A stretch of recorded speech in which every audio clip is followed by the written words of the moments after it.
નમસ્કાર મિત્રો, દેશ દુનિયા અને ગુજરાતના તાજા અને મહત્વના સમાચાર જાણવા માટે વિડીયોને એક લાઇક કરી ખેડૂ પોકેટ ન્યૂઝ ચેનલ સબસ્ક્રાઇબ કરવાનું ભૂલતા નહીં.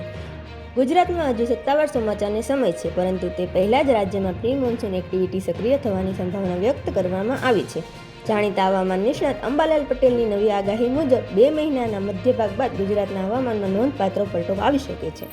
રાજ્યના અનેક વિસ્તારોમાં વાદળછાયું વાતાવરણ, ભારે પવન અને છૂટાછવાયા વરસાદની શક્યતા વ્યક્ત કરવામાં આવી છે. જો આગાહી સાચી સાબિત થાય તો કાળઝાળ ગરમીથી પરેશાન ગુજરાતીઓને મોટી રાહત મળી શકે છે. અંબાલાલ પટેલને જણાવ્યા અનુસાર આજથી પશ્ચિમી વિક્ષેપની અસર ઉત્તર ભારતના હવામાન પર જોવા મળી શકે છે. 10 અને 11 મે દરમિયાન ઉત્તર ભારતના પહાડી વિસ્તારોમાં હિમવર્ષાની શક્યતા છે, જ્યારે 14 મે સુધી ઉત્તર ભારતના હવામાનમાં મોટો ફેરફાર થઈ શકે છે. જોકે ગુજરાત માટે આગામી થોડા દિવસો હજુ પણ ભારે ગરમીવાળા રહેશે.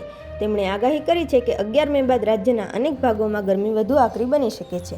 ઉત્તર ગુજરાત અને મધ્ય ગુજરાતના કેટલાક વિસ્તારોમાં તાપમાન 43 થી 45 ડિગ્રી સેલ્સિયસ સુધી પહોંચી શકે છે.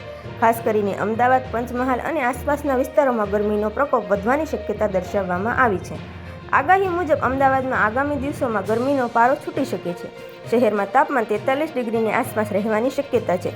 ઉત્તર ગુજરાતના જિલ્લાઓમાં પણ તીવ્ર ગરમીનો માહોલ રહેશે. પંચમહાલ જિલ્લામાં 43-44 ડિગ્રી સુધી તાપમાન પહોંચવાનો અંદાજ વ્યક્ત કરવામાં આવ્યો છે. સૌરાષ્ટ્રના પશ્ચિમ ભાગોમાં તાપમાન થોડું ઓછું રહેવાની શક્યતા છે. જામનગરમાં 35 થી 37 ડિગ્રી વચ્ચે તાપમાન રહી શકે છે, જ્યારે જૂનાગઢ અને આસપાસના વિસ્તારોમાં પણ ગરમીમાં વધારો નોંધાઈ શકે છે.